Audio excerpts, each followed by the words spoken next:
of the Education and Workforce Committee. I'm proud of the bipartisan work that the committee has done on this legislation. In fact, it's one of the most important pieces of legislation we'll be considering all year, because we're talking about access and affordability for more students to be able to go on and develop the skills they need to be competitive in the global marketplace.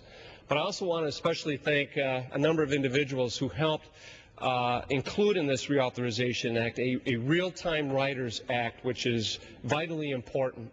In the 1996 Telecom Act, we mandated that every television station had to have closed captioning for the hearing impaired community. The problem is we're not producing enough students with those real-time captioning skills in order to meet that mandate. Furthermore, virtually every courthouse throughout America is experiencing vast shortages of official court reporters who are the guardians of our public record. And yet we're not producing the students in order to meet that backed up and pent up demand. I want to thank Representative Andrews, who was helpful in steering this and making it part of the Higher Education Act. Mr. Regula was a co-sponsor of the original legislation with me. Senator Harkin has been the leader and champion on the Senate side to promote this bill.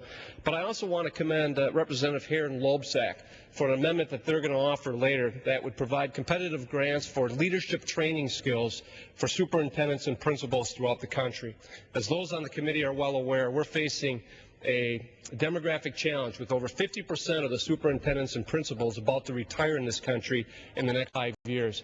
Not only is quality teaching in the classroom important, but the quality of leadership in schools and school districts around the country are vitally important as to how well those schools are going to perform for our students. So again, I commend the committee for the work product that they have before us today, the bipartisan work that they've been able to produce, and I encourage my colleagues to support this reauthorization. The gentleman yields back his time.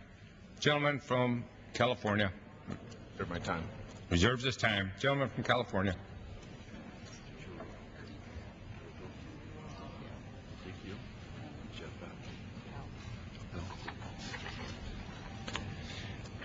Mr. Chairman, I yield myself the balance of the time. Gentleman is recognized for the balance of the time.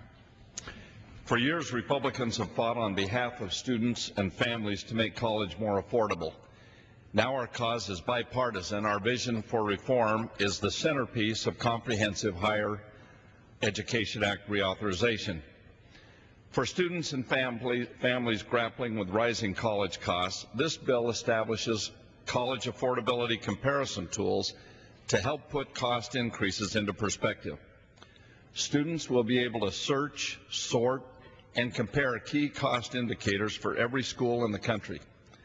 We will identify institutions that are the most costly, the least costly, and those with the fastest rising costs.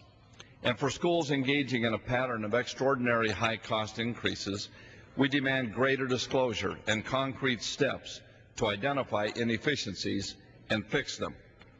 This legislation reflects Republican principles for reform, including financial aid simplification, protection of student privacy, safeguards for taxpayer dollars, an emphasis on competitiveness, and many more positive reforms.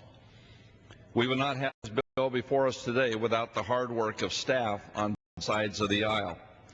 I want to thank Amy Jones in particular for her tireless efforts to ensure this bill includes meaningful college cost reforms. I also want to recognize Brad Thomas and Susan Ross on my staff, along with outgoing Staff Director Vic Klatt and his successor Sally Stroop, a higher education policy expert in her own right. I'd also like to recognize Chairman Miller's staff, including Gabby Gomez, Julie Radikia? That's not how it looks, Julie. And Jeff Appel. Throughout the day, we will consider a number of amendments. Some would make the bill stronger, while others are unquestionably bad policy that would send us backward. However, it is the give and take of a bipartisan legislative process that has produced the strong bill before us. And I'm hopeful that at the end of the day, we'll be able to secure strong bipartisan passage of this bill to make our higher education system more accessible and affordable. I yield back to balance my time. Gentleman yields back to his time. Gentleman from California. Thank you. I yield to Ms. Chase Porter, member of the committee for the purpose